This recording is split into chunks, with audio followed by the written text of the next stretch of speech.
So, good evening, everybody. Thank you very much for joining. So, this is the third Lochlea distillery tasting that I've done. We've gone from the first release to the first year of the seasonal editions. Last year's that we did, we had Patrick joining us as well. So, he kind of gave us all the background information about the distillery.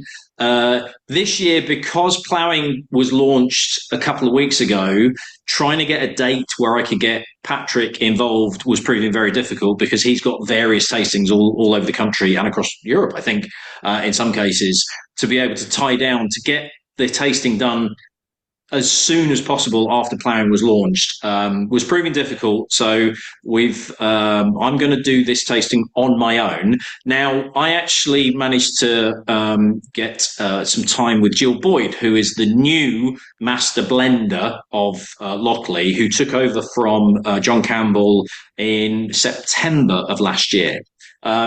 She couldn't make it in person tonight as well, which would have been absolutely brilliant. But we sat down together over a Zoom call last week, and my intention was to actually cut together some of the questions that I'd asked her and get her responses and put them into this particular tasting. I thought we'd be on a call for about half an hour, and I'd managed to get some little nuggets of information that I could then cut in and go, this is what Jill said about X. But she is very much like me in that she rambles, and so do I. So what I thought was going to be about half an hour ended up being about an hour and 20 minutes worth of us just kind of waffling at each other and getting on really well.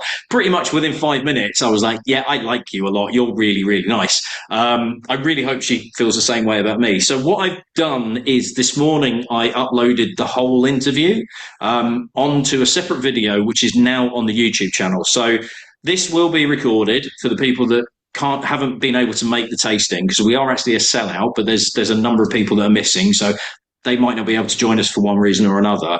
This will also go on to the YouTube, available to everybody, so everybody that other people can watch this and kind of get some background information about the bottlings, and might kind of think, oh, actually, this sounds really good. I'm going to get a bottle, so I'll put the links up to my website as well.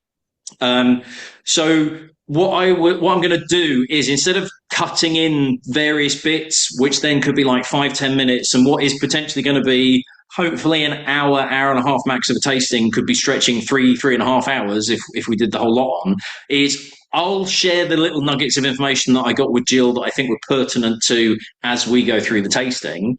But if you get the chance, I really, really encourage you to watch that video. Get a dram, sit down, and watch that interview, because there was some amazing stuff about sort of how she got into the industry, which was kind of a bit like me in terms of it wasn't our first intention was to end up being in the particularly whiskey industry. One of those things that you kind of fall into and it grabs you and never lets go. But also what her day-to-day job is, not quite as glamorous as you think it might be, what her feelings are on sort of Lochlea. I'll give you a bit of background information as I go through the history before we get onto the first one, in terms of who she's worked with and how that all kind of ties into what she wants to do with Lochlea, what her legacy essentially could be with Lochlea, and then where Lochlea is going to move forward in the next few years, because we are going to be looking at the seasonal edition, and this is the third year of the 4 seasonal editions, and this is the last. So I did ask her about, right, where's Lochlea going to change? What are we going to look at in the next few years? So if you want to try your first one, give it a nose, give it a taste while I give you some background information. So I'll give you some information about the distillery. Then I'll sort of let you know about the sowing, which is the first one that we've got. We'll do the seasonal editions first.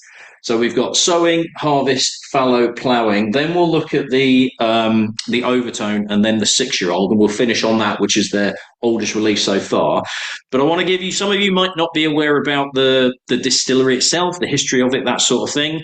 I've got a couple of little other kind of nuggets, and if you've watched any of my review videos, I do have the background information, but this is going to be expanded slightly in terms of Jill coming on board. Plus, I've got a bit more information about the farm itself, and when it was taken over by Neil and Jen. So let me just share that screen.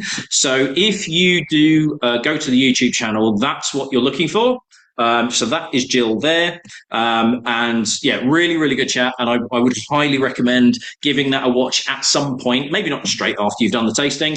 But if you get a chance to watch it, it's well worth it. So the Lochlea distillery itself is 8 miles south of Kilmarnock, which is just at the top of the red bit there. It's about 28, 29 miles southwest-ish of Glasgow. It's a farm that Robert Burns, Scotland's bard, actually lived and worked at for 7 years. So 1777 to 1784. And they did kind of make a bit of a meal of that initially. So this is a picture from about 15, 20 years ago where they did kind of say, look, this was a farm where Burns worked. Now, it was bought by a couple called Neil and Jen McGeoch, who bought the farm in 2006. I did have a picture of them that I used to use on some of my early review videos. And then I got a message from Patrick saying, Neil's seen the video. Is there any chance you can actually take that bit off? Because it was quite an old picture and it had him holding his kids and he was just a little bit uncomfortable. So I'm not going to put the picture up of them as a family. But they bought the farm in 2006 and it was a cattle and dairy farm that they grew barley on quite a small, it was only about 5 acres initially, and the barley was used as livestock feed. They expanded the farm it's now on 222 acres, and the cattle and dairy side was proving sort of not that cost efficient. And when they expanded the size of the farm, that was even less efficient. So they then started looking at, right, can we grow grain? Is that sort of cost effective? Can we make profit from that? And then actually, if you're growing barley, you've got a good chance of making whiskey from it as well. And rather than selling your barley to a malting house, why not look at maybe making your own? So they approved, plans were approved to convert. It was some of the stable and pig housing and one of the main buildings to convert it to a distillery. That was approved in 2014. And then in August 2018 was when production then commenced. Now, this gentleman here is Malcolm Rennie, and he was a distillery manager who had worked in a number of distilleries, Bruichladdich, Ardbeg, Kilchoman, Annandale. Initially, he worked with Neil as a consultant more than anything else, but as things kind of progressed, he ended up coming on board full time, and the intention was he was going to oversee the birth of the whiskey. He was going to be responsible for the first release. First release was due to launch in November of 2021. However, just before then, in October 2021, Malcolm left to become a distillery manager of the Rosebank Distillery, very well-known distillery that had been closed down and was going to be reopened by Diageo. I don't blame him for doing it, but it wasn't brilliant timing because it was just before the first release was due to be launched. But the opportunity to oversee the revitalisation of one of the all-time classic distilleries wasn't to be sniffed at. So the new distillery manager was a guy called John Campbell. Now, he'd been at Laphroaig for 16 years. He joined us when we did the first year of releases. And one of his reasonings for basically coming onto the mainland was COVID. He was essentially stuck on the island, and he realised that he was spending so much time on Islay and his family were on the mainland that for his own well-being, he wanted a job on the mainland of Scotland. So 16 years at Laphroaig, he came in, oversaw the launch of the first release.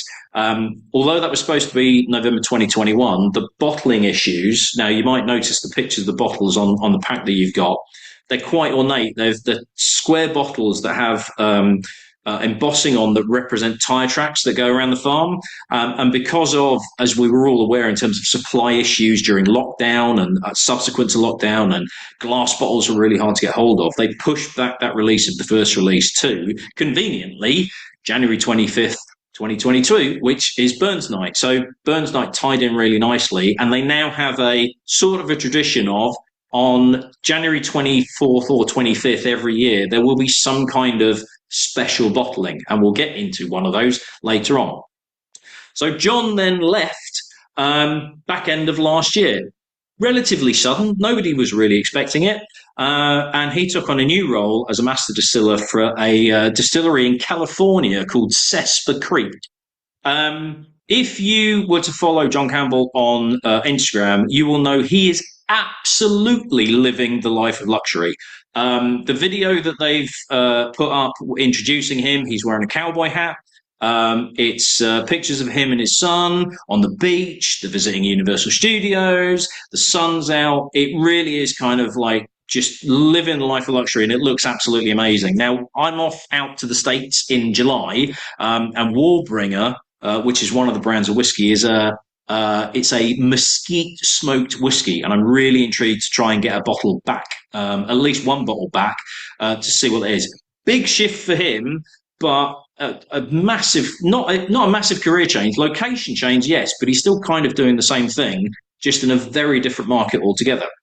So, who takes over? It is Jill Boyd. Now Jill was previously, her first role was in a pub called the Drouthy Cobbler in Elgin, which I know well because Elgin is also the home of Gordon MacPhail, my previous employer. And Drouthy Cobbler is probably the only decent bar in Elgin.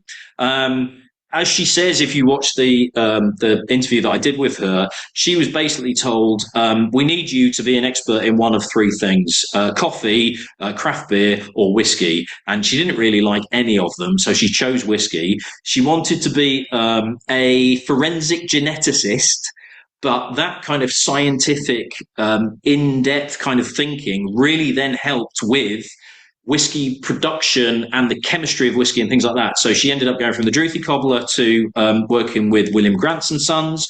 She then ended up being a blender with Compass Box, who are very well known in the industry for being very experimental, kind of really pushing the boundaries of Scotch whisky making and regulations within Scotch whisky. She then moved across to Halewood Spirits, who deal with Aberfoyle's Welsh single malt. There's Bonington Scotch single malt and Bancal, which is a fairly convoluted whiskey brand, as well as a brand that used to be in Blackpool making American style whiskies and is now a brand name for essentially British single malts. And she took over from John in December 2024. All the barley that's used to make the whiskey is from the farm. So when I sent the questions to Jill and said, Lochlea is essentially a grain to glass distillery, they are in the process of building a malting house. They don't have a visitor centre. That wasn't really the intention when they first opened, but that probably is on the cards in about 18 months' time. But they will have a malting house. And she really doesn't like the term grain to glass, which was a little bit embarrassing because that was how I put it initially. She came up with a fantastic term, though, where she called it a single estate whiskey. When the malting house is finally finished, they truly will be everything in-house because it will be their barley malted on site, fermented, distilled, bottled on site. Everything will be on site. And we were struggling to think of another distillery that can claim that. Now, there are distilleries that have maltings on site. Springbank is probably the best known one, but it's not their barley. The closest, in essence, is Spirit of Yorkshire, not too far away from me, who it's their barley. Now, they do milling, mashing, fermentation at the brewery, which is 3.5 miles away, but then they do the distilling and the bottling on site. So it's as close at, but there is still that little gap. So once that malting house is built, they literally have every single thing on site. Everything is controlled by them. And I think, unless anyone can prove me wrong, if anybody can think of something else where the barley, literally growing the barley to the bottle going out, is all in the same site, I think it's pretty much unique.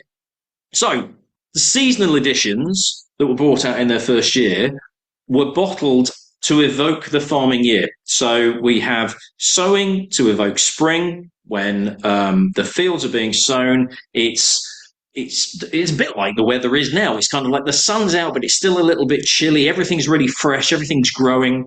Harvest, we're looking at kind of late summer. It's still warm.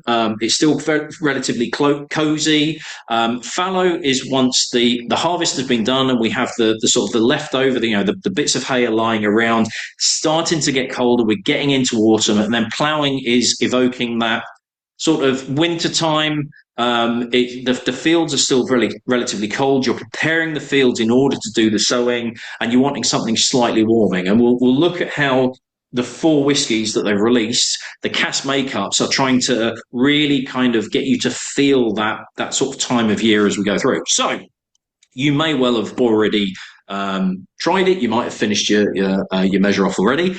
Now, I normally say this about the second or the third whiskey through, but there are lids on your sample pots. So sample pots sounds completely wrong. Sample bottles. Sample pots sounds like something completely different. There are lids on your sample bottles. You do not have to drink all of it in one go. If you want to save some for later on, save some for a friend, or if you want to maybe take a try of the first couple and then leave a little bit either in the glass or in the bottle and maybe go back to it later on. Just because you might find the first couple are a little bit like you're still getting used to doing the tasting, your senses are kind of getting used to tasting things and whatever. You might get a different reaction having gone back to it after trying a few afterwards. So if you do want to do that, absolutely fine. If you want to add water to it, that's absolutely fine. If you want to drink it with something else, not a problem at all. Your samples, you've paid for it. You drink it how you want to. If you want to put iron brew with it, I am not going to judge. Some people on the call will probably judge. I am not, because I'm not that sort of person. So the sowing edition. This is the third crop. This was launched a couple of weeks ago on the 25th of April. As with all three crops, as it were, this is 100% first fill ex-bourbon barrels. Now, I don't know where the bourbon barrels are from, because some distilleries will say where they are. There's probably a likelihood that it's Heaven Hill, because that's where a lot of Scotch distilleries seem to source their bourbon barrels from. This is the time of year that we're trying to evoke, that sort of, it's slightly crisp in the air, it's fresh, it's a little bit chilly, everything's kind of new and light, and we've just had the clocks go forward, so it's lighter in the evenings, but it's not summer yet, it's not quite warm enough, you still need to wear a jumper. This is 9 months older than the second crop release, so these aren't specific ages. Now we are looking at up to 6-year-old in these. We have 8,500 bottles that are available worldwide. Interestingly, the second crop was 11,000 bottles, so there are less bottles in this third crop than there were in the second by some amount. But we have older stock in here. Now, I'm going to stop sharing and open it to the room when I can find the right button. Damn, where are we? Participants. No. There is a button somewhere, and they've moved it yet again. Where's it gone? That one. No. Oh, for goodness sake. Chat. There might be a button on yours saying unmute, so please do. If you can find the unmute button. I found the unmute button. There, we found the unmute button. I normally have a button down there that says ask all to unmute, and it's gone. So I am annoyed at that because I need to find it somewhere. But I've got, as it happens, the first and the second left over from the previous tastings that we've done. So I'm not going to kind of like drink them in front of you, but I am kind of like going to take sips all the way through. But I'd be very interested to see what people think of this kind of on its own. So if you want to share your thoughts of this, once you found the unmute button, because I can't find the ask all to unmute, do let me know what you think. I think definitely this one's much more refined than the first one. Yep. Have you got some of the first and the second already?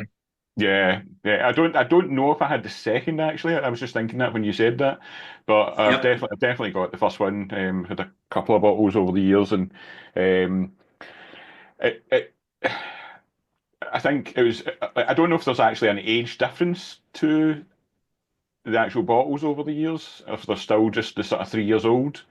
Do you know that? So there is increasingly older stock in it. So there is a bit like, say, with Filey Bay with their flagship and things like that. As the editions have come out, there has been progressively older stock in it.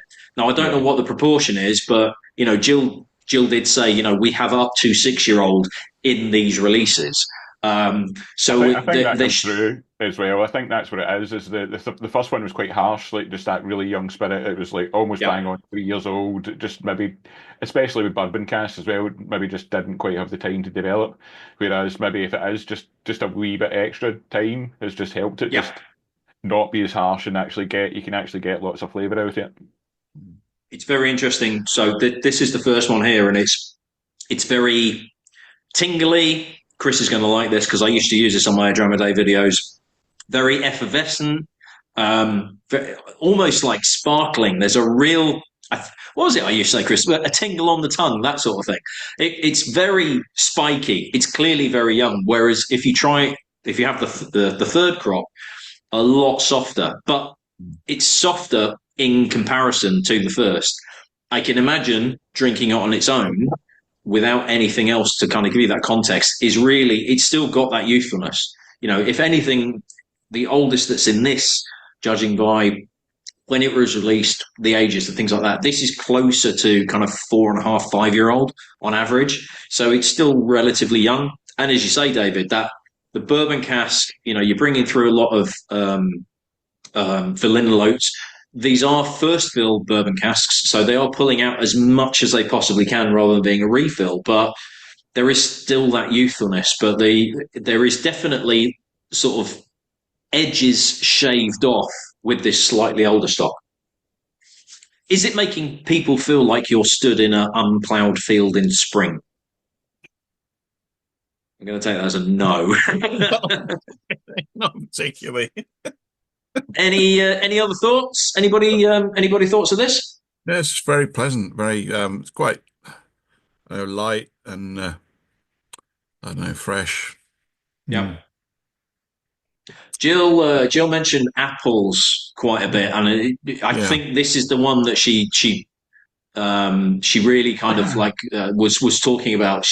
Because I asked her about how does she see Lochlea developing in terms of there's a lot of new distilleries coming out that are very flavour forward up front from day one, because the influence of Jim Swan in terms of the cask influence and getting that flavour up front. You're a new distillery, you don't want to wait 10 years until it's proper whiskey. If you can get flavour up front with your good quality casks, and you make spirit that's full of flavour, whether you have to extend the fermentation or anything like that.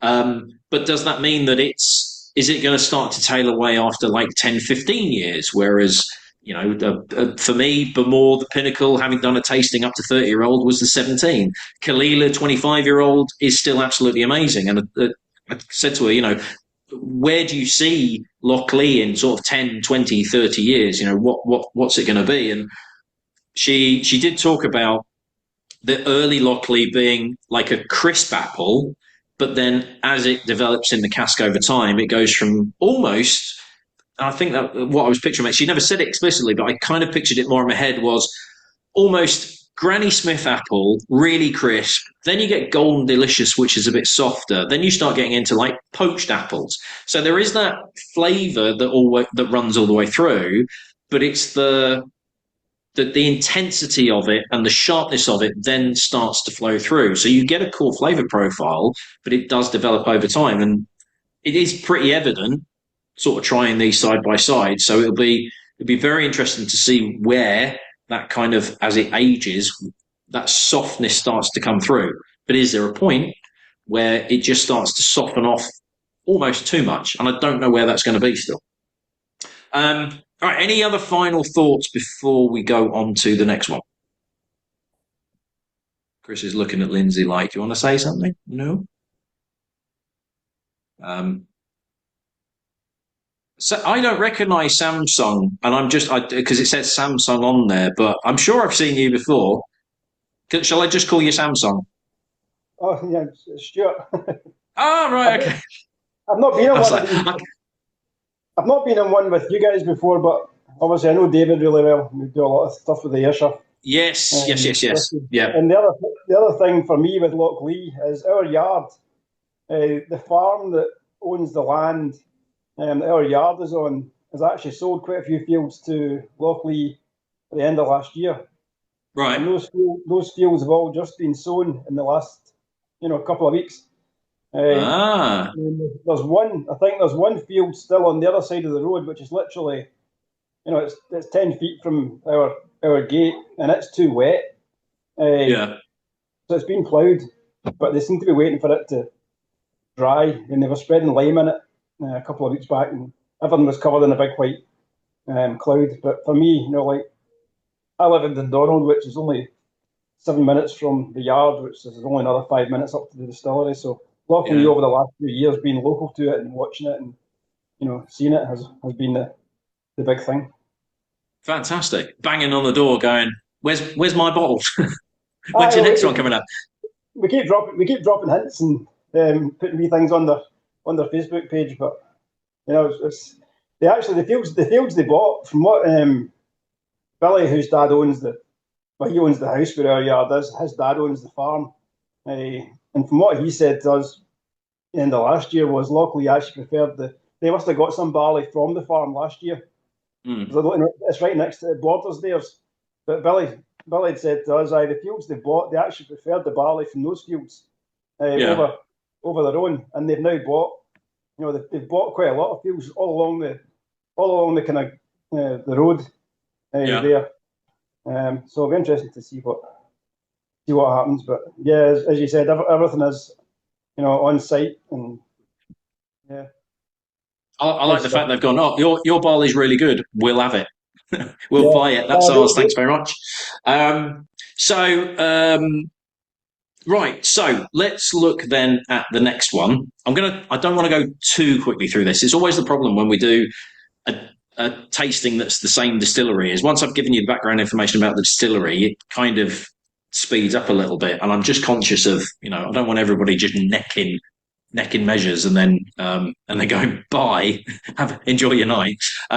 But let's see what we go with the next one, which is the harvest. Wait, so that one, and that one. So harvest edition. So we are now looking at essentially the summer months. So more kind of July, August, late summer. We're looking to get some warmth in there. Long summer nights. Everything's a little bit more relaxed. You want some kind of fruitiness in there, and this has been essentially the sort of the port maturation. Now, excuse me.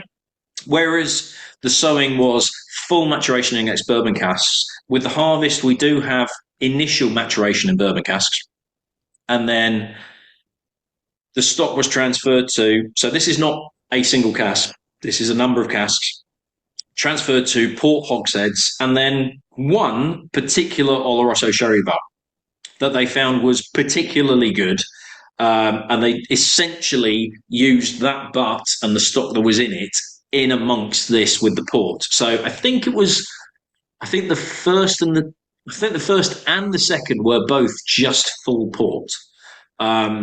No, I tell a lie. The first crop was just port barrels. The second crop was port and STR red wine casks. Not many. It was predominantly port, but there was some STR.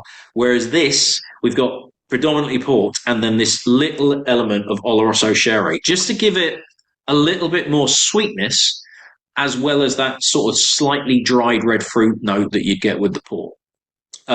Again, 8,000 bottles, whereas the second crop was 11,000 bottles. All four seasonal editions are 46% ABV. Now, when the first crop came out, it was the first crop. One of them was slightly different ABV. I think it was the harvest. Weirdly, was 48. And then they suddenly thought, oh no, we actually need to keep this all the same. So one of the crops, and I'm just looking through my bottles now, I can't find it. One of the crops it was a slightly higher ABV before they realised, oh, actually, we need to, if we're going to do this as a collection, it all needs to be the same. So if you've been lucky enough to be on a previous tasting, or if you've got the previous bottles and things like that, you might be able to try it. Now, annoyingly, I've got the first crop and I don't have the second. I don't know where it's gone. It's disappeared. But this, I'm a bit of a sucker for a port finish anyway. But this is where we start to get some more of that kind of warmth coming through. What do we have any thoughts on this one in particular?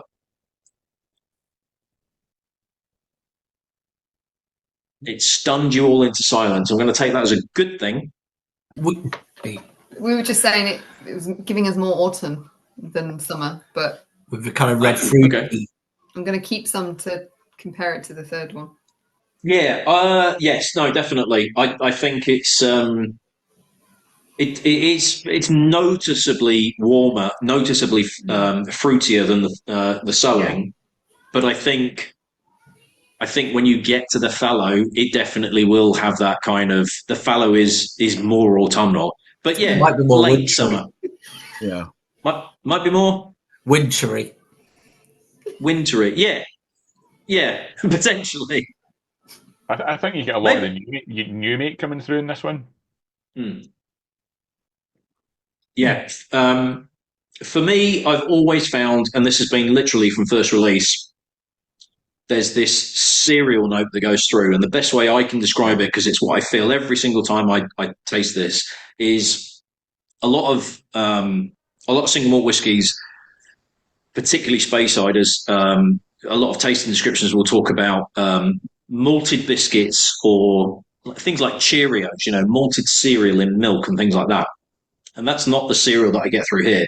The cereal note I get through, and I get this through all of it, so this is coming from the new make, is a field of grain. So, and not even necessarily barley, but being stood in a field of grain when it's just before harvest. So you can kind of smell it in the air. And it very much is this time of year when it's, as in the harvest time of year, late summer, the sun is out, it's really warm, and it sort of warms the stalks of barley that are around you. And you can kind of smell and feel this fresh cereal note coming through.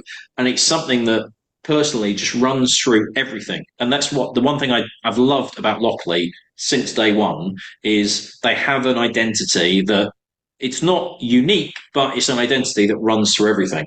And it's there in all of the bottlings that they've done. And to me, it really is a sort of a, not just barley, but grain as a whole. There's like touches of wheat and corn and as well as barley and everything like that going through. And it's, I think it's why I love the range so much, is because it's got this consistency despite where it goes in these slightly different directions. Any other thoughts in the room? It's pleasant. It's quite a bit more rounded. I think it's got more. I think the choice of cast is probably given a bit more complexity, more depth to it, I think. Yeah. Although I think the fact that possibly that David was saying that's, I think possibly because I think it's in refill bourbon initially, and then they've gone into the port cask, so that rather than first fill bourbon. So I think maybe that's why it's got. Maybe you're picking up some of these new make notes, maybe more than you would on the other one. Perhaps, I don't know. No, that's a fair point. Yeah, using a refill in terms of it's not pulling out as much from those bourbon casks. What that does allow is more of that port influence coming through. But yes, it will give you more of that base new make spirit feel. And I think that the cereal note and the port, and then probably just offset with this little touch of that Oloroso influence coming through, just heightening the sweetness of it as well. Yeah, no, that's a good point with that refill not pulling as much of a vanilla note coming through there. Harvest is probably my second favourite out of the four. I do have a soft spot for it, but I think that's because it's port cask and I've got a soft spot for them anyway. Are we ready for the third? Yeah? No? I mean, you don't have to neck it in one go. I'm going to take a sip of water. Now, I've had a little sip of that first crop, and it's quite markedly different to the third.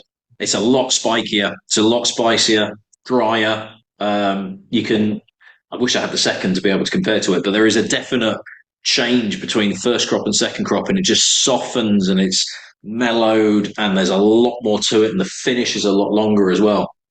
Now, these aren't continuing, but Jill has said that essentially the intention is there will be not necessarily four. That was the gist I got, was it might not be four seasonal editions, but there will be maybe two of these will be selected, but they will be permanent. So it's not going to be a harvest is out in late summer, August, and then once it's sold, that's it. They will be ongoing. They don't have a name for them yet. So it's not going to be a sowing edition or anything like that, but there will be, as well as the Arbali, which is their core bottling, and they will get into age statement releases ongoing. There will be a couple of extra bottlings that will be core bottlings that will hark back to this farming element. It might even be a case of, hey, out of these four, which do you think are the best ones? And we'll pick the two best and we'll do them, but we'll do them as a permanent one. So keep an eye out for them. Probably. So I think there's potentially a limited edition coming out later this year. But yeah, later on, so probably autumn this year, I think, is when we'll start to see the next evolution of the Lochlea portfolio come to pass.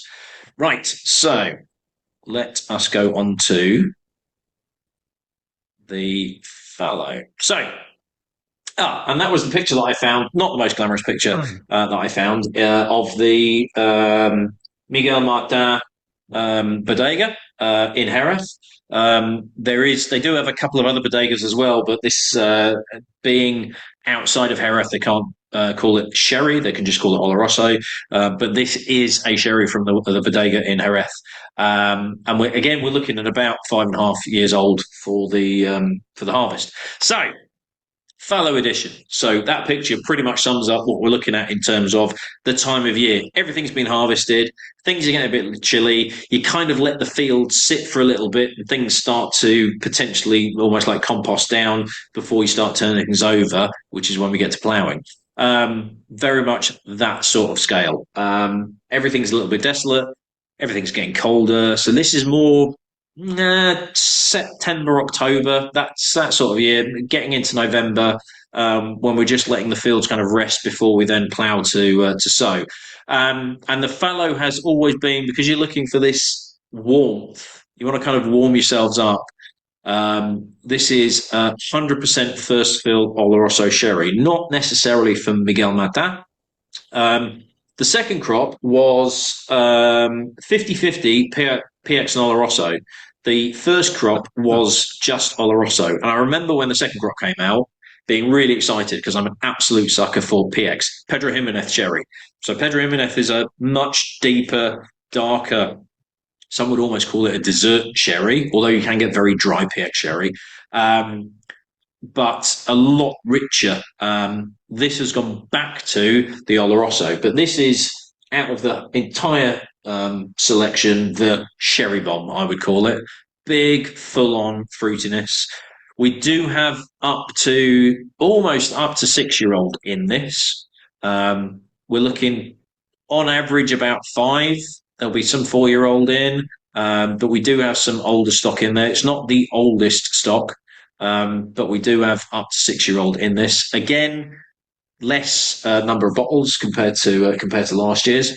This is one where I do have all 3 of them, so I am able to try them 3 side by side. But if you like your fruit cake, if you like your big dark fruits and that sort of thing, then this is absolutely up your street. So while I take a little nip of the first and the second, because this is the one I'm very interested to see, because these have always been very fruit forward. I'd be very interested to see what people think of this. That's one. Anyone at all? I actually think this one it's a really nice dram, but I think it loses quite a lot of the character of Lochlea a little bit. I think the cast just overpower the spirit a bit, and compared to the other stuff, I suppose. Again, it's still very young. It's only just 6 years old, for everything. So over time, that will change anyway. But I think it's what we're used to over the last few years. I suppose it's sort of changing it. Yeah, it's always going to be the risk when it's such an intense influence from the cask. First fill Oloroso, that's going to pull a lot of fruity flavors out, and that new make style is still pretty delicate. So it's always going to be the danger of. I'd be interested to see what you think of the stout cask as well, because again, that's a really big flavour that is in danger of dominating with that core flavour. So I will come back to you when we get to the overtone, because I'd be interested to see what you think of that. Well, I've actually got But a yeah. can of this. I've got a can of the stout as well to have with it. So Oh, you swine! I didn't manage to get my hand on any of them, yeah, and I really want to try it as well. one of my friends was in Valhalla's Goat in Glasgow, and he seen it, and he obviously knew the link between the Overtone Yeah. and the Lochlea thing, and he grabbed a can. I think sure, you'd a can New Year or something. You've done it with your turkey dinner or something. We'd had a few whiskies, and then it got to about the bells, and we had the can of Overtone with the actual Overtone malt. And when I woke up in the morning, I discovered that I had joined the Ardnam Working Society and ordered a bottle of it. So the stout at 11% with the whiskey was just rocket fuel. But it's both cracking. I mean, the stout is really good. I mean, £10 a can, but that was worth it. But the Overtone malt is something else. Yeah, absolutely. Well, no, spoilers for the people that haven't got there yet. Okay, so the fallow. Any other thoughts on this? I mean, I'm a big sucker for a big sherry bomb anyway, so this was always going to sort of tick boxes for me. But I know Jill said that she'd found when she was first getting into whiskey, she really struggled with sherry bombs because it was just a little bit almost over the top in terms of that big fruitiness. What do we think of this? Jane, I can't remember what your other half's name is, but he's being very quiet. Maybe he's just being polite. I'm not picking on you. I'm just taking it all in. This one for me is a little bit sweet for my taste. Mm-hmm. Yeah, it can be. Yeah, it's got it in. We're putting them in order of what we like. Yeah. Well, what he likes. I'm not a whiskey drinker, so I'm really drinking Prosecco. But fair enough. I'm having the smallest sip of each one. Yeah. And so our favourite at the moment is the Harvest Edition. Okay. Yeah, it'd be interesting to see how we get on at the end. I'll come back to you at the end then, and let's see how we rank them up. That's how we rank. As I said, a little bit sweet for my taste. Yeah, it can be. When you get, I think because of that, it's a lot smoother as well. Yeah. It's always anything kind of heavily sherried, they don't add colour to that, and when you look at that compared to the sowing straight off the bat, you've got an idea of what we're dealing with here in terms of that flavour profile. I'll be interested to see what you think of the ploughing as well. So I'll mute you back. Don't worry about it. Ben, I was just going to say, I mean, we really love a sherried whiskey, and this is one of those kind of problematic ones where I actually feel like I need to keep drinking it to actually build up that kind of sherry sort of flavour from it. But it just kind of, it's a little bit lacking for me, this one. Right, yeah, okay.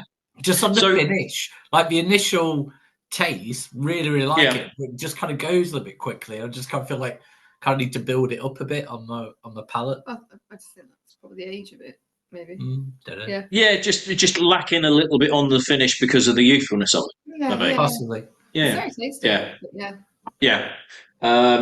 Right. In fact, a question's just popped in my head to open up to everybody, so I'm going to wait till we go to the ploughing based on my uneducated guess on where they might go next in terms of the portfolio. So let's do the ploughing next, and then I will ask the question because it is going to be sort of a vote type scenario.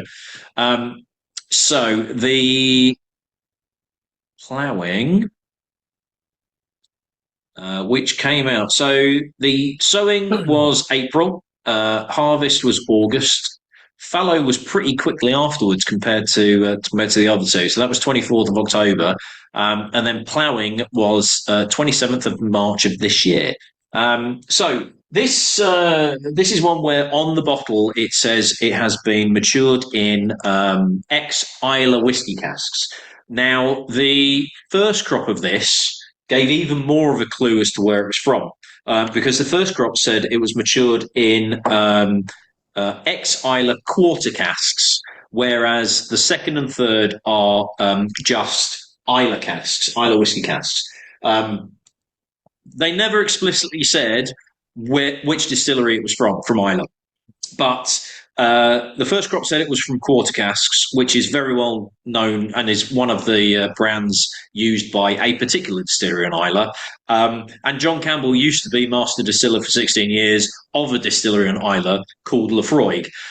So when the first crop of ploughing came out, and they didn't say what distillery it was from, I then went back to Patrick and said, is it Lefroy? Because a lot of people assume it's Lefroy, and he turned around and very diplomatically went, it would be far from us to say, we are not at liberty to divulge. A lot of people will make guesses, and it's very likely that they're right. So we were like, oh, okay, yes, it's Lefroy. And then John joined me on the call for the year one tasting and said it was Lefroy. And they are now explicitly saying, so I think for the second crop, they actually said it was casks that previously had held Lefroy 10-year-old. So this is Lefroy casks. This is the time of year that we're trying to evoke, that really kind of cold. The fields are frozen. You're ploughing it. You're kind of, having to plough your way through the hard ground. So really cold. And they wanted to get, so they're not using peat to dry the barley. So they have no peated barley that they're using. And the way to get, again, like Filey Bay, I keep harking back to Filey Bay with these guys, but it's because they're doing a very similar thing in terms of it's their own barley and they are not using any peated malt. But in order to get a smoky element in there, you put it into barrels that have had a heavily peated whiskey beforehand.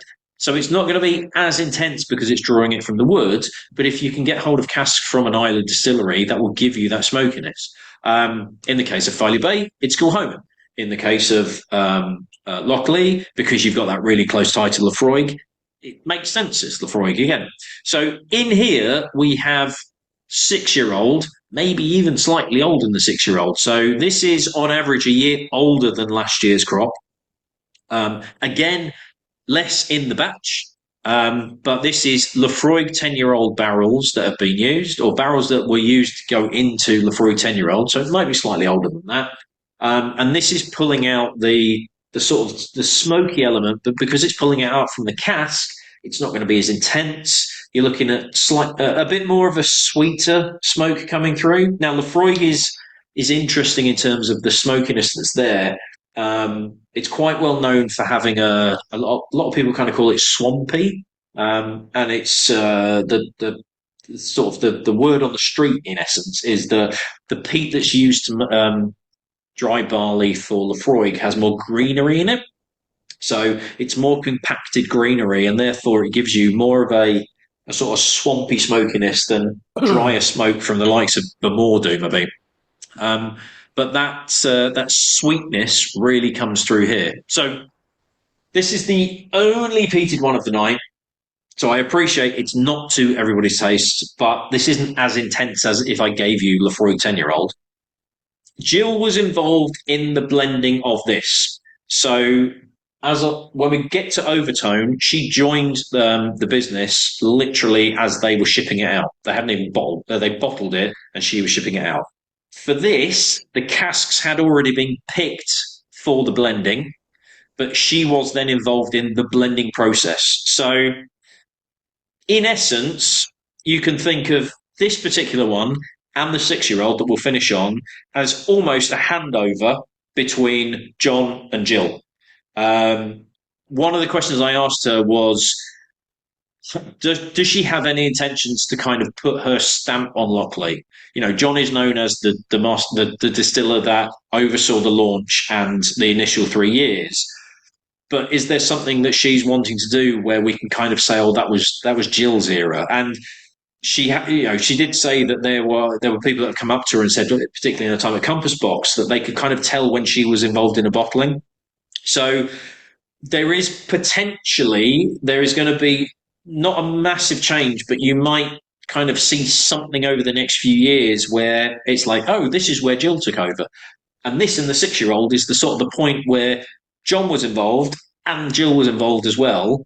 And this is kind of a bit of the influence of her, because they have their personal influences. And as she said, sometimes she blends to make a whiskey that she likes. And sometimes somebody has to turn around and go, not everybody likes what you like. So you might want to, you might need to reassess, or maybe just, change that blending slightly to kind of make it a bit more approachable to a different market or anything like that. So this is, in essence, this is the first, sorry, not the first, the 6-year-old, but this is Jill becoming involved in this. Now, I have first, second, and third of this. So while I take a sip of those, does anybody want to let me know what they thought of this?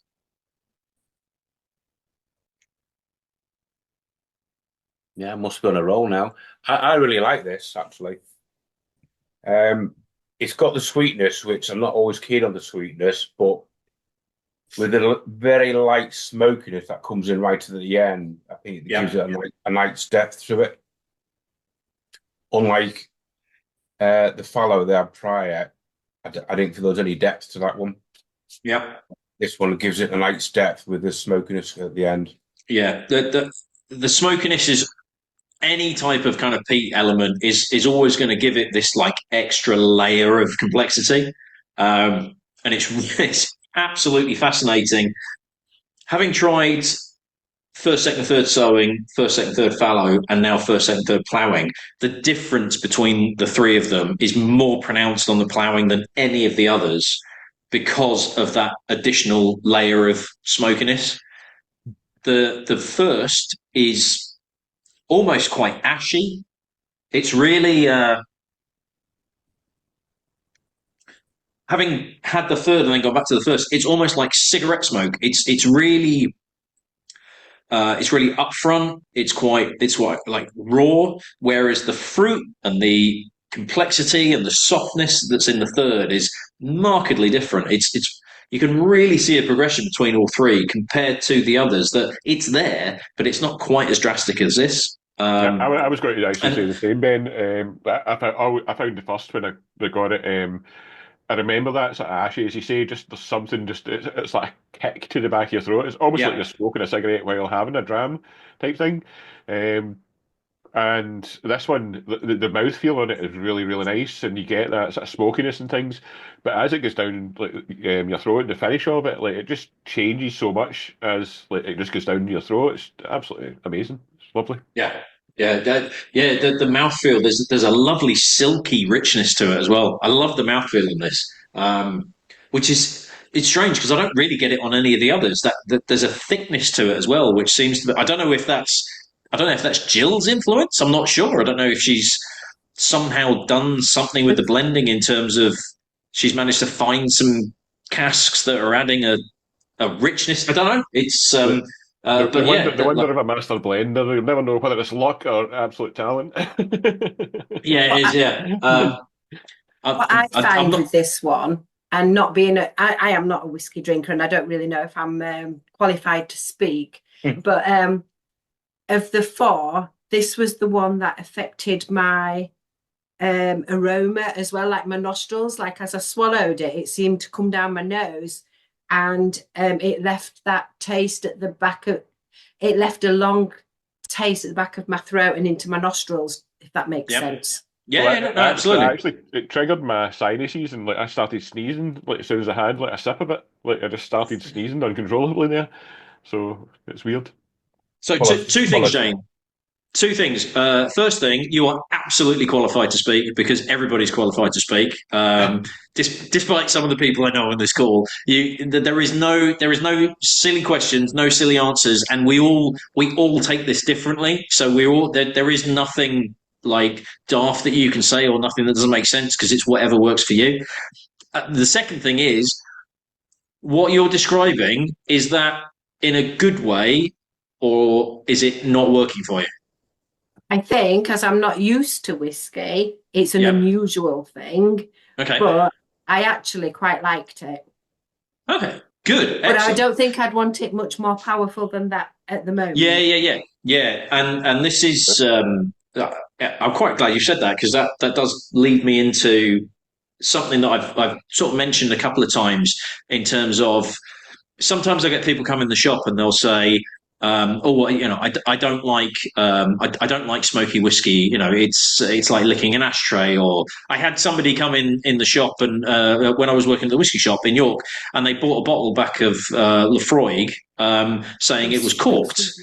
And it was just a case of, it's not corked. That's how it's supposed to taste. But that smoke and peat are not just, it's either smoky or it's not. There's vast degrees of smokiness and different types of smokiness. There's barbecue smoke, there's medicinal smoke, there's sweet smoke, there's acrid smoke, there's cigarette smoke, and people come in and say, like, "Oh, I don't like smoky whiskey," and I'll say to them, "Do you like barbecue food? Because technically that's smoky. It's just a different type of smoke." And sometimes it's just a case of, you might not like the intensity of something like a Lafroig. And Jane, I'm sure if you had a Lafroig, it would be way too overpowering. And the problem with things like that is it's very hard to get rid of the flavour. You can't add Coke to it to dilute it down, because it still cuts through everything. If I have a heavily peated whiskey, my other half won't kiss me. Which is why I think she encourages me to drink lots of peated whiskey. But it's one of those sorts of things where it's such an intense flavour that it's like Marmite. You kind of love it or you hate it. The ploughing particularly is one that I would sort of say is a good introduction to smoky whiskey, in terms of it's got that softness, it's got that sweetness, but it's not too intense. And for you, Jane, it's kind of, I like it, but I wouldn't want it anymore. Great. That's fine, because there's some on the shelf that would be like, you might like this, but this one might be a bit too intense. But lesson learned. Absolutely, but some people will go, "Oh, is it smoky? I don't want to know." And it might be a case of, well, if you give it a go, it might actually be for you, and you can start low and kind of work your way up and everything like that. So, yeah, I'm glad it's worked for you, because sometimes it doesn't work for people, and I absolutely get that, and that's not a problem whatsoever. Right, so the subtleness at the end, that does it for me. Yeah. Unfortunately, it means that Jane might start nicking some of yours as well. So I only have the tiniest bit. Yeah, but it's a slippery slope from there. I don't need any more slippery slopes. Right, so let's go on to our two special editions. So, as I say, the seasonal editions. Oh, this is what I was going to do. Was like, right, so the seasonal editions, she says, are going to continue in some form or another. So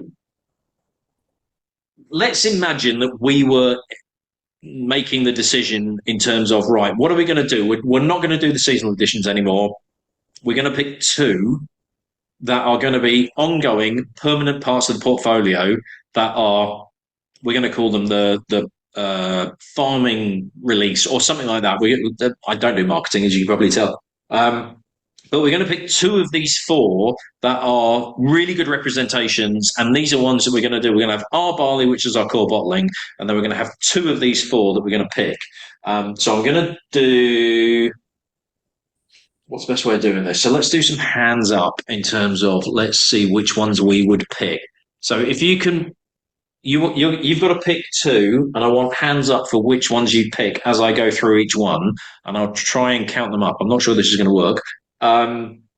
So would you, hands up if you, we've got 1, 2, 3, 4, 5, 6, 7, 8, 9, 10. Hands up if you would pick the sowing to continue as a permanent edition. 1 and 2. Is that the first one? Yes. Yeah. 1, Right, yeah. 2, 3, 4. Oh, somebody's raising a hand virtually as well. The Harvest, which was the second one. Oh, blimey. 1, 2, 3, 4, 5, 6, 7, 8. Right, okay. The Fallow, which is the sherry matured.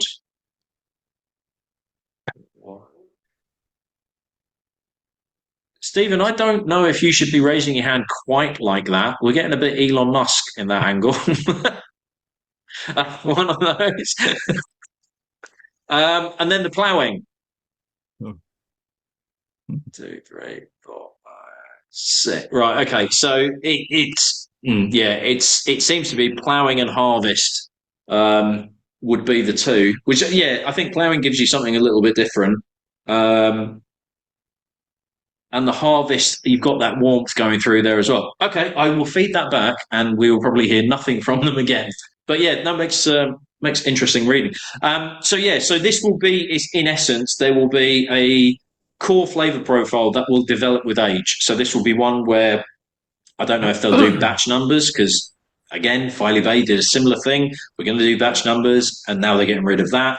But we will find something where it will be an ongoing permanent release, as well as the R barley. So rather than being 4 times a year these limited edition bottlings will come out, it will be, you'll be able to get this all the time, but you will see a progression as we go through time, as well as the age statements coming out as well. Okay, so let us move on to the 2 special editions, and this next one is the there we go. Right. So this is the Overtone Stout Cask Finish. Overtone is a brewery in Glasgow. So we are looking at 34 miles away, just north of Glasgow city centre. And that it's not actually that building, it's the back of that building, but Google Street View, you couldn't go around the road around the back. So that's the back of where the brewery is, but hang on, that's what it looks like inside. Overtone were looking for whiskey barrels to do a whiskey barrel aged beer. So Lochlea gave 6 casks that were used to make their R barley. So R barley is a blending of ex-bourbon barrels, STR red wine barrels, and Oloroso sherry barrels. So they gave them 6 casks, 3 ex-bourbon, 2 STR, 1 Oloroso, which is essentially the proportion of the casks that are used to make up our barley. They sent them to Overtone, who used those 3 casks to do a double mash stout that was then the 12.5% R barley aged. They actually do a couple of other Lochlea barrel aged. There's about 3 others, but this is the one that was used then. Those barrels went back to the distillery, and they filled those 6 barrels that had been, they call them stout seasoned, with the R barley whiskey for another year. So the R barley went in at about probably 3.5, 4 years old, but then it was finished for another year in a stout seasoned cask. 3 of those 6, so it was 1 of each. It was the Oloroso, 1 of the STR, and 1 of the ex-bourbon barrels were chosen, married together. 8 months they were in, well, between 8 months and a year, because it says 8 months on the official blurb, but it is more closer to a year. This was UK exclusive. There were only 1,500 bottles. Jill had no input in this. She started, so this was 3rd of December 2024. She actually started with the distillery about 3-4 weeks before it was launched, because it was as it was being shipped out. So she had no influence on this, but she did tell me when I was talking to her, because I asked her, of all the Lochleas that you've had, under the presumption that you have tried all of the Lochleas of the entire portfolio so that you know what's going on with the distillery, what is your favourite?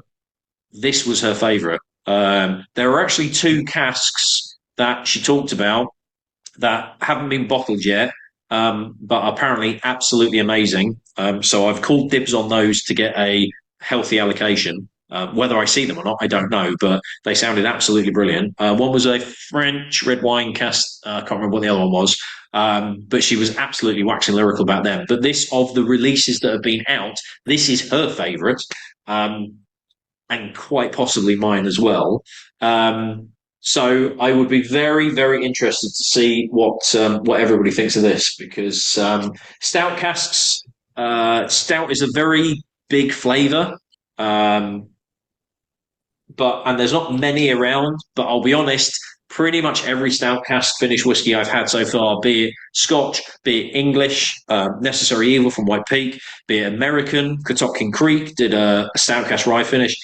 Everyone I absolutely adore. So yeah, it really ticks my boxes. But I'll be very interested to see what people think of that stout influence. Whether you pick it up, is it too much? Because it's a heavy flavour. So David, how do we think of this? Considering the fallow was dominating a bit too much. I think just on the nose, it smells way more aged and complex and everything than what it really should be, I suppose. Yeah. It's such a there's no burning to the nose or anything. I think that's what the stout does. It just sort of dulls that down maybe a little bit. Yeah. So we've got the yeah. So sorry. Yeah. Yeah, we've got our barley here. So whereas with all the others, we've got that. I suppose the bourbon, it's bourbon initial maturation, or with the fallow, it's full Oloroso. Our barley is you've got bourbon, you've got STR red wine, you've got Oloroso, so you've got all that cask influence coming through, and then you've got the stout cask as well. So there's lots of layers of flavour profiles going on here. I think the STR helps with that as well. Then, like the just those big sort of juicy banana and vanilla and peachy and fruit notes that you get, and then that with the stout. It's just I haven't even tasted it yet, and it's absolutely fabulous. Just for anyone that's want to see, that's what if anybody can see the camera, that's what the stout actually looks like in a glass. It's absolutely my word. black. It's like it's even blacker than Guinness, if it can be. So I did a tasting.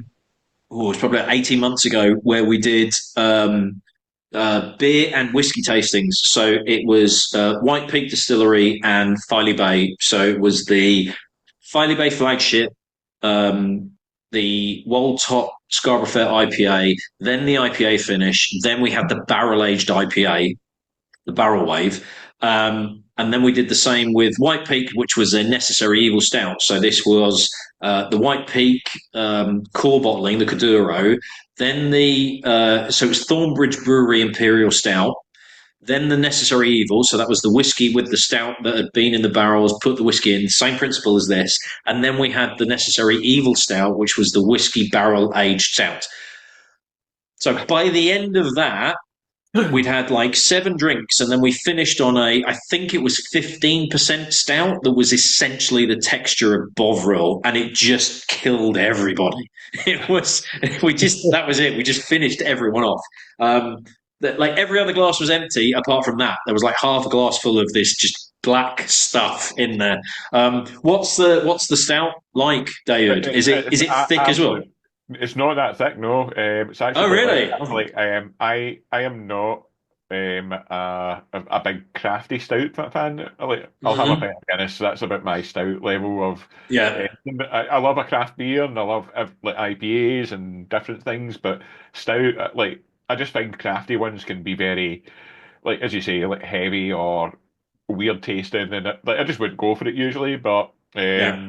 I'd heard lots of good things about this one as well, and not just the stout, but actually the whiskey as well. Like everyone's like, you've got to have like a can of the stout, and you've got to have a dram, and so I couldn't get a bottle of the actual whiskey. So when I seen this tasting, I was like, "Well, that's a perfect chance. I'll get the pack, I'll get a wee dram of it, and I'll have my can with it." So it was a perfect top for me. But no, it's actually very light and. Probably dangerously light, that you could be like 11.5% or something. You could be drinking 3 or 4 of them in an hour and then not remember the rest of the night, probably. Which one have you got, David? Is that the Shadow Play? Yes. Shadow Play, yeah. Yeah, because I think the one in the picture earlier was our barley. So the hang on, let me just go back to that one. Right, so that's the our barley age, yeah. So Shadow Play, I'm sure I saw another one as well. I've just been looking online to see, because I'm sure I saw hang on, is it that one? No, I don't want free shipping. There's Shadow Play, and another one called, I think it's just Imperial Stout. So there's a couple of other ones. So there is, on the front of this, it's Imperial Stout, but then on the side it's Shadow. Shadow Play on the side. Shadow Play, but on the front it actually says. Like, so I think they've got a couple of other ones as a result of this. Might even be an ongoing thing, and it's entirely possible that as a result, we've got these other cans. Is we might find another stout cask finish, maybe a batch 2 or something like that. But yeah, I think it's absolutely brilliant. It's fantastic. Yeah, I'm just trying. I've trying this against the Deanston stout cask that I happen to have a bottle of lying around just down here, which I really like. But I think this is superior. I think it's got more going on. There's more complexity to it. The Deanston's really nice. It's quite rich, but this has got a whole new level of complexity in my view against the Deanston. And I think the fact it's at 52% is really helping it as well. I'm actually using a bottle of it to hold my phone up. Yeah. So the phone's actually leaning against it. I just had my first sip there, and it was right up my cheeks, up into my ears, just sort of went. There was just this sort of flavour, and I get a lot of that, with my sinuses and the smells and things like that. I'm not very good at smelling and doing tasting notes, but I know when things are obviously complex because my senses go a bit mad. But it's lovely. I don't know if you need to see a doctor, David, because some of the things you're saying, I'm like, I don't know if I should be a bit concerned. like my ears are popping and I can't see a bit and all this. That's just thinking 11.5% stout, probably. Well, there is that as well. Yeah, we'll do that. Yeah, and I think I absolutely love this. I think this is absolutely brilliant. Is it not working for anybody? I've got a thumbs up, so that's good. Oh, and today, yeah. Too much going on, but the aftertaste is really pleasant. So yeah, I don't know how I might add a bit of water to it and just ease it off a little bit. Yeah. No, that's a good shout actually. Yeah, because it's at 52. We've also got a higher strength, which is throwing everything at you sort of in one go. So yeah, a little drop of water. If you've got any left, a little drop of water just to soften the blow. But you should still then get everything coming on the finish as well. Then good shout. Definitely give that a go because it's very intense. The intensity is great for some people, but it's very full on. So I think it's also a dram that you could actually savor. You could sit with it for an hour. Oh yeah. Let it just sit and heat up in the room, even without any water. Just let it heat up and see what comes out, and let the vapors get into your nose and. I think that is something special, and anyone that I know has had a dram has been like, you will absolutely love this. It's phenomenal. It's a very, very special dram for being under 6 years old as well. Is phenomenal. Yeah, it's absolutely brilliant. It's I think probably my favourite of the lot, which is saying something because a lot have been my favourites. Like the cask strength batch 2, I think is absolutely stunning, but.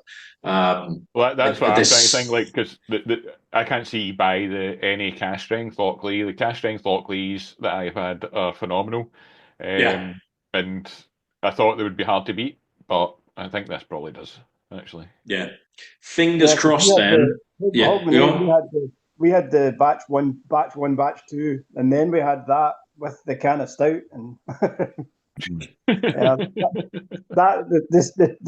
batch 2.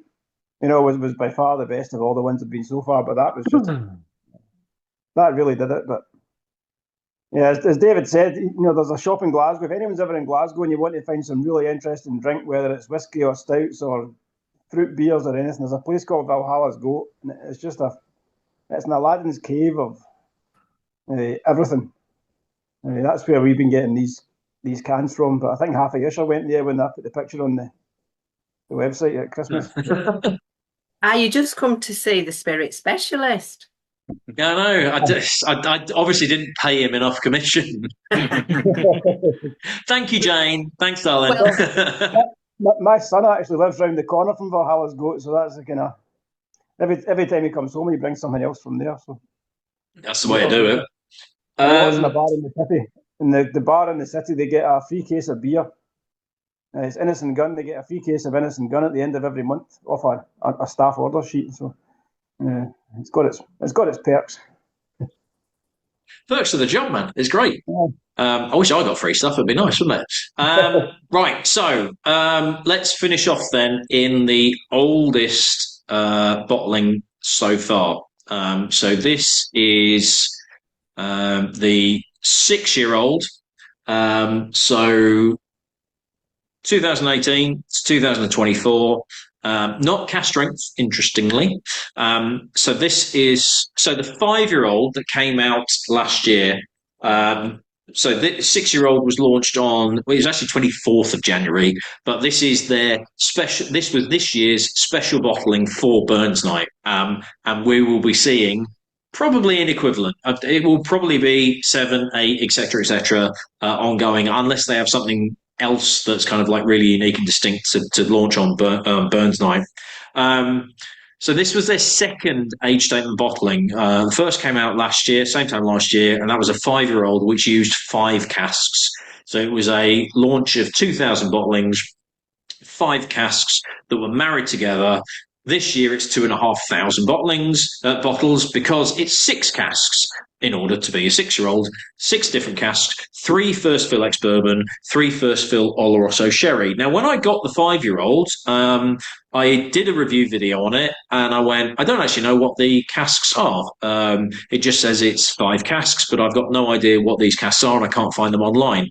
So I filmed the video, I put it online, and then the box that it was in, I went to put the bottle back in the box, and I turned the lid over and realised that it was actually on the other side of the lid, that it told you what they are. So this, underneath the top of the lid of the 6-year-old, is the 6 casks that are used in the 6-year-old. So we have 3 first fill bourbon, and obviously somebody in the marketing department, I think which is one person, has managed to get some alliteration done. So we've got 138, 135, 132, creamy and crisp, sweet and smooth, fruity and fresh, and then 3 Oloroso sherry butts, which are 250, 251, 252, which is rich and rewarding, suave and stimulating, ornate and opulent. I seriously doubt that when they were trying those casks, that's exactly what they said, but it looks good on the box. So these are the cask elements that are going into the 6-year-old. Again, no peat element coming through, but this is the oldest stock that they've got. So it is a minimum of 6 years, potentially 6.5. It could even be 6.99 in order to be called a 6-year-old. But again, this is one of their old ones. Now, this might potentially suffer a little bit having had the overtone, because there is a lot going on in the overtone. But this is special. There are not many bottles of this. This sold out like that. Might have one left. But I'd be very interested to see what we think of this, because this is technically the oldest stock, whereas we have up to 6-year-old, possibly over 6-year-old, in things like certainly the ploughing and the fallow. We do have a younger stock in here as well, whereas this is 6-year-old. This is the oldest release so far.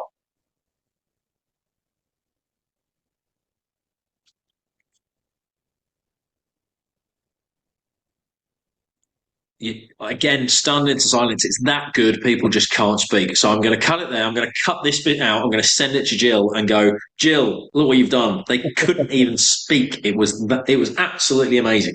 Again, she was involved in this, but this is another handover between the two. This is one where, again, those 6 casks would have been selected already. So she didn't have as much influence in terms of the ploughing. Would have been more kind of blending and tweaking a little bit. I get that richness, though, that the ploughing's got, the kind of thick mouthfeel coming through. A lot of fruit on this one as well, a lot of fruitcake elements. Getting a lot of sherry and not a great deal else, frankly. It's quite close to the fallow as well, isn't it? Bottled at 50%, so not cast strength, but a higher ABV. It's not. I mean, it's nice. It's pleasant. It's a very nice sherry influence, but yeah, it's just not offering quite as much as the overtone one, I guess. I probably have done it at the service by putting it afterwards, to be honest. I suspect you may have done. I agree. Very, very nice. Lovely sherry taste. Lacks a little bit of depth for me. Yeah. Yeah. It's one of those where it's always a difficult thing when you're sorting a lineup out for a tasting. Is you want to there's a natural development with the seasonal editions. You know, you've got light, then a bit heavier, then the big sherry, then you get that smoky element coming through, and it's almost a case of, but you've got that peated element. So should you actually put that right at the end? But then you're splitting up those four, and then with the overtone and the 6-year-old, it's a case of, look, the 6 is the oldest. You know, this is their flagship bottling. But the overtone's so bloody good that it really, it unfortunately, it kind of does it a bit of a disservice. I think we're spoiled with the overtone. Yeah. Sorry. I think we're spoiled with the overtone, and it feels a little bit of a come down. Yeah. Unfortunately. But these things happen, you know? It is nice. I mean, I'm not saying it's not right. Yeah, that's it. It's still really good. I don't think he'd turn down a bottle if he had one. I'll happily drink it. Right. Stephen, you had a bottle in your hands there. You were looking at something, Stephen? You're on mute. Hang on. Let me unmute. He's not unmuted yet.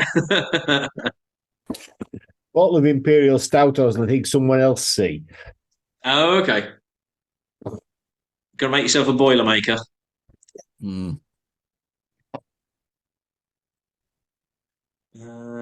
Where's that from? Annandale. Oh, right. 8.5%.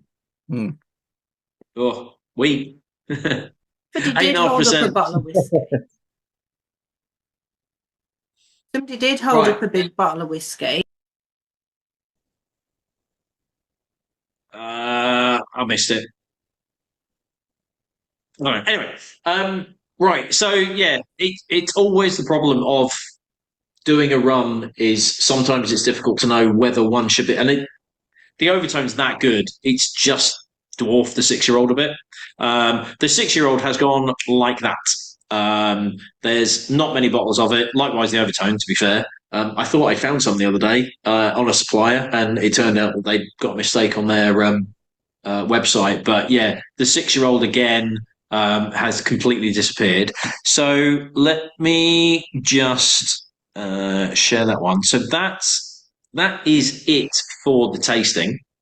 Now, I do have stock available of most of these.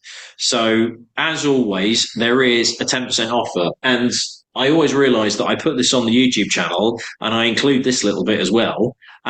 So there might be people watching on YouTube and go taking advantage. So I'm going to leave the code available. So the code is Final Crop, and it's on for 2 weeks, and that is it. And then it was going to disappear. So there's 10% off the seasonal editions if you use the code Final Crop on the website, or if you come in the shop, I will give you the 10% off as well. If you come in the shop and you want our barley or a cask strength, I might even give you 10% off there as well. I've only set the code for these 4. So the sowing, harvest, fallow, ploughing, third crop should be $49.99, and it is $44.99. The overtone has gone. Unfortunately, I desperately tried to get hold of some more and I couldn't. The 6-year-old disappeared. I have 1 bottle left that doesn't have a box. One of my suppliers had somehow got some that didn't have the big box that comes with it. This is all I've got. I actually got 3 bottles and 2 of them have gone already. So if you did want a 6-year-old, could actually be a nifty little investment as well. I have 1 left, so I can't do the 10% on that because that is my last one and it might go anyway, but you will get 10% off the rest. If I can find any more overtone anywhere, I will get in touch with the people that were on here first, but don't hold your breath, unfortunately. The next couple of tastings that I've got on, though, so I have if you are local, I am doing a Spirit of Yorkshire and food event with Spuds and Berries, which is a farm shop a couple of miles down the road from me. So it's between Howden, where the shop is, and Hemingway, where I live, literally 2 miles away. Really, really good food. Lovely farm shop, and they have like a restaurant conservatory bit where they do fantastic food. They're going to cook while I present some whiskies. So we have got the IPA finish, Yorkshire salad, which, if you've not heard of Yorkshire salad, is Yorkshire puddings and mint, cucumber, and red onion macerated in gravy, and you serve it with Yorkshire puddings, and it's absolutely delicious.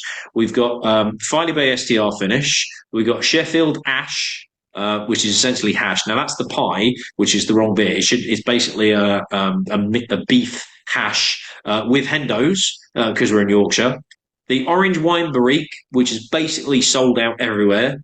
I've got one left. It is absolutely fantastic. We're going to do some Yorkshire cheeses of various styles, along with the Filey Bay peated finish, a Yorkshire curd tart, and then we're going to finish off with the Spirit of Yorkshire cream liqueur, which is absolutely delicious. And then I have literally just got confirmation today, so it's not on the website yet. Keep an eye out on your emails in the next week or so. I have kept aside a bottle of Ardner Merkins over the last 6 months. And now that the Mezcal cast release is out, and I finally got a date from Graham, Graham Mackay, who is the Ardner Merkin brand ambassador, is going to join me on the 7th of June, which is a Saturday, online again. And we've got the 10-year-old, the Madeira cask, the rum cask. We've got the 2023 sherry cask, which was the first one they did, and then last year's 24 sherry cask. And the two of them are quite different. The 23, I had my hopes up for, and wasn't as good as the 24, but it would be really interesting to try the two side by side. And then the brand new Mezcal cast release as well. We're looking at £25 a ticket, but I just need to get everything on the website and send an email out. So next week, confirmation will come out about that, and that's the next one. And that is it. That is the tasting. Thank you so much for joining. I hope you've enjoyed it. Does anybody have any questions or feedback, or just want to give me loads of praise? No? Oh, everybody's shaking their head at that one, aren't they? Go on then. I wasn't supposed to join tonight, really. I was going to sit in the corner and read my book, but I found it very interesting. Oh, and I've had a really nice time. Excellent. I'm pleased for that. And consider only a mile and a half down the road. We're disappointed that we can't come to the Filey one because we're on holiday. Well, the one that's Spuds and Berries. The one that's Spuds and Berries. Oh, that's a shame. I know. Just check my diary and we're away. Right. Well, we'll see. I was about to say we'll see if we can figure something out, but I'm not sure cold beef stew would go down very well, to be honest. Cold Yorkshire salad. Yeah. But yeah, thank you everyone. So like I say, if you get the chance to look on the YouTube channel, so this will be going up for everybody that couldn't make it, but if you get to check out the chat I had with, I'd say interview, the chat, the blather I had with Jill, it was so much fun, and she's so nice. She's absolutely lovely, and I'm so pleased for her, like, you know, how it's ended up for her and what she's doing. And I'm really excited to see where Lochlea goes, because she's clearly got a passion for it and sort of knows what she wants to do as well. So, yeah, check that out if you can. And keep an eye out for future tastings. Thank you very much, and I hope you have a good weekend. Thank you. Thank you, everyone. Brian. Good to see you again. Thank you. Thank you, Cheers, Ben. all. Thanks, Ben. Thank you. Oh, Chris, you almost sounded sincere.